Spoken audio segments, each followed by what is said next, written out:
My name is Hitesh Patel and I'm from England. It's in Florida, Summerfield. It's inside the Walmart Supercenter. Well, I worked behind the desk all my life, so kind of I've lived my professional life. Now I want to live my passion, and passion was food. So during my last visit, I went to a couple of Dickey stores in Florida. I looked at the business, tried some food, and I thought I can go for it. I spoke to all my friends who run the business, and that's how I thought of owning a Dickey's.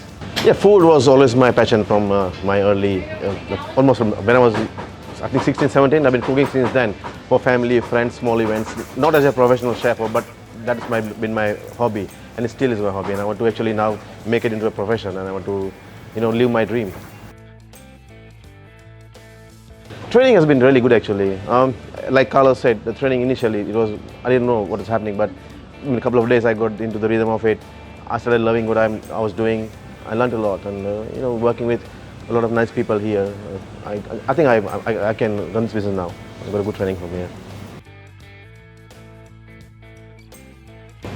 This one, being the original locations, original pit, and it's a really good vibe here. So yeah, this will be my favorite location to work with.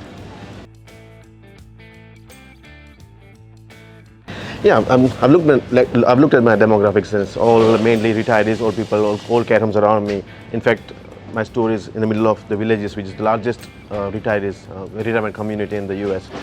So I plan to go and visit them personally, assist them wherever I can, meet them, greet them, talk to them, give them time, maybe help them out with a few things here and there.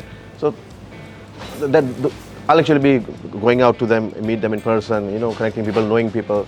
That's how I want to be known in the community, by actually giving time and actually doing things for them that matters. So these are my, and actually it is not something that I'll do for business. Actually, I want to do it. So I hope it helps me in the business and also fulfills my dream of working for people and doing my part for the community. I have actually, keeping that in mind, I've named my pit the Timekeeper. Yeah, which respects time. So the slow cooking process as well as the wiseness of the retirees or old people. So it's kind of connected. You know what I mean? So the Timekeeper is the name of my pit.